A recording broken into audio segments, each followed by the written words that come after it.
He was so sad that he felt like he was going to die. He cried and wailed and screamed pitifully, and even thought about committing suicide. "Curse the day I was born," he cried out. "Being free is a worse kind of prison than being in that tower, because now I'm forced to live not in purgatory but in hell itself. I'd wish I'd never met Perotheus. Then Theseus would never have set me free, and I could have lived in that prison for the rest of my life. That wouldn't have been bad. I've been so happy, because then I could have seen that girl in the garden every day. And even though I would have never been able to see her, just seeing her is better than nothing, which is all I have now. You won in the end, Palamon, because you get to stay in that prison. Did I say prison? I meant paradise. The goddess Fortune has favored you because you get to see that girl every day. But I have to spend the rest of my life away from her. And who knows? You're brave and noble, and fortune may take a turn, so that by some twist of fate you might actually win Emily someday and have everything that you want, because you're actually there in Athens. But me? I'm banished from Athens forever, with no chance of ever getting back. I'm so sad, and nothing, and no one can help me. All my hopes are ruined. I wish I were dead." Why is it that people complain so much about the will of God or fortune, when God and fortune usually know what people want better than they know it themselves, and give them far better things than they could ever have asked for? One guy, for example, wants to be rich, and his money ends up getting him murdered or sick. Or another man wants to escape from jail, and in his home is murdered by one of his own servants. I could go on and on with more examples. We simply don't know what we really want. We're no better than a man who's drunk off his rocker and knows he lives somewhere but can't seem to find his house and always gets lost along the way. That's life for you. We're all looking for happiness, but none of us really knows quite how to get there. Everyone thinks he knows what will make him happy, but he's usually wrong.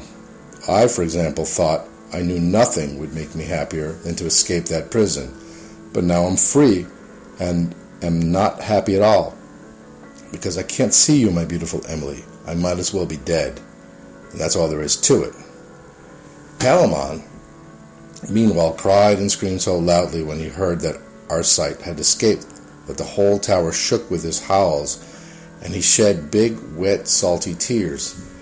"Damn it, Arcite," he said.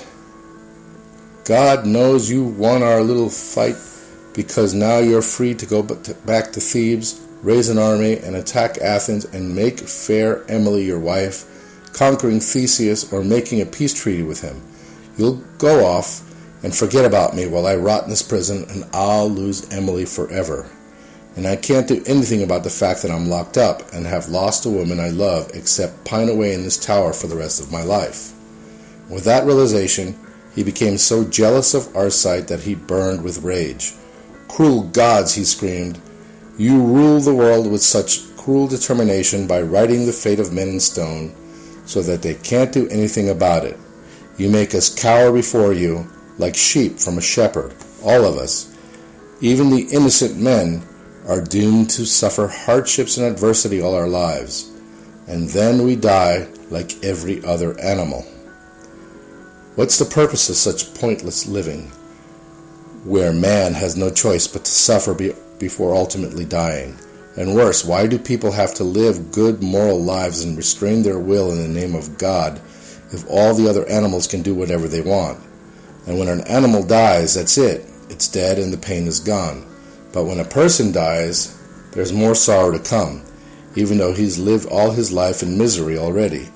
Priests and other thinkers can philosophize about life and death all they want, but that's pretty much what it comes down to.